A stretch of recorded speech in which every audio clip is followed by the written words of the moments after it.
Story for Michaela, The Journey of the Noble GNarble.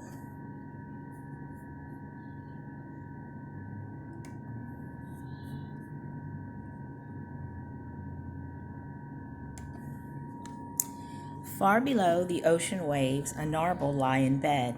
All night long his GNarble dreams kept swimming in his head.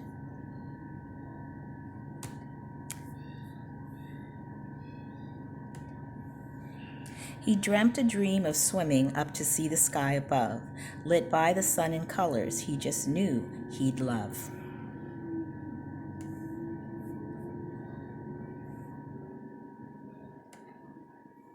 But narvals never swam that high. Their fins were much too small. Their tails were thin and floppy, which didn't help at all.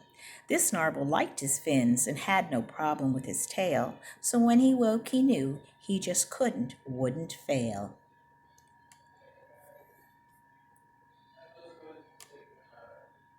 I'm swimming up above the waves to see the sky of blue. I've never seen it even once, and now it's time I do. But the other narvals warned him that he shouldn't swim so high, as did the blyfish family that always swam close by.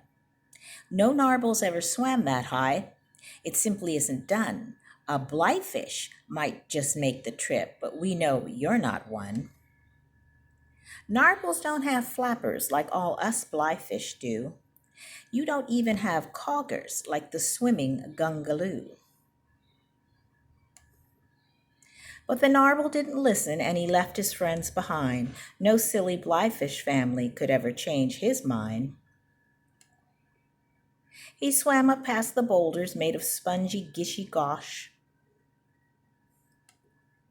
and flew right by the herd of floating, feeding fipplefosh. His fins were getting tired, but he knew he couldn't stop, so he kept swimming faster, trying hard to reach the top.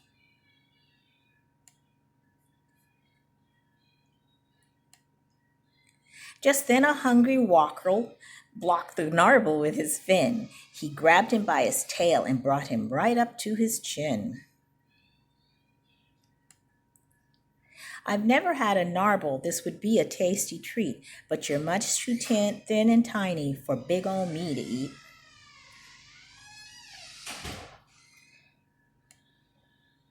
So the GNarble just kept swimming and didn't dare to stop until he heard the sound of a great big bubble pop.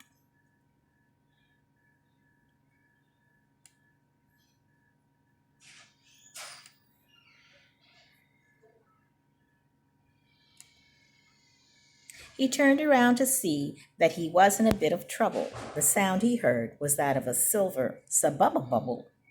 The GNarble tried to hide somewhere that he could safely stay, but the sububble saw him and was headed right his way.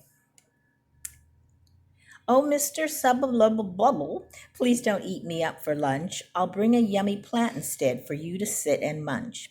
I've never seen a GNarble try to swim this high before. What is it, little fishy, that you're looking up here for?"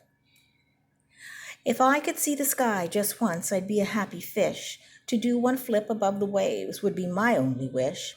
"Well, sorry, silly GNarble, but I cannot let you go. It's a subble dinner time. You should have stayed below."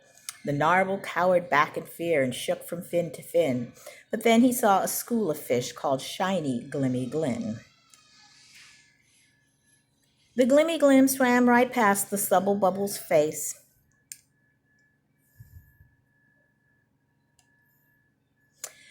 And that GNarble garbled a glimmy glim and quickly left that place.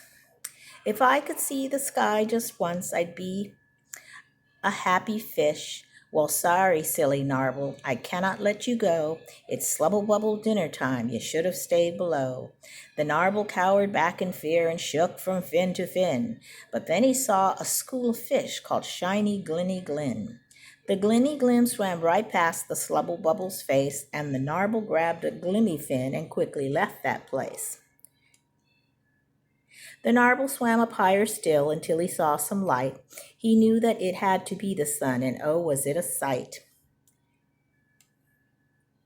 The GNarble smiled happily and set his fins a-swimming, but he didn't see the Pliny wake up, for he was busy grinning. The narble almost made it to the surface of the sea, but the plink chomped down and swallowed him as if he were a pea. The narble sat inside the plink and started softly crying. He'd never make it out, so was there any point in trying? But the narble knew he'd come too close to quit and give up now. There must be some way out of here. There's gotta be, somehow. So the narble swam around inside, trying very hard to think, and while he did, his floppy tail was tickling the plink. The plink was very ticklish and couldn't hold it in. He tried to cover up his laugh with his giant plinkish fin. But his mouth was open long enough for the narble to swim free. He swam so fast the hungry plink did not have time to see. Far above the ocean home floor, above the narble's homes, above the blyfish families and dancing water gnomes, above the swimming gungaloo and slimy dundle-dun, a narble flipped above the waves and smiled at the sun. The end.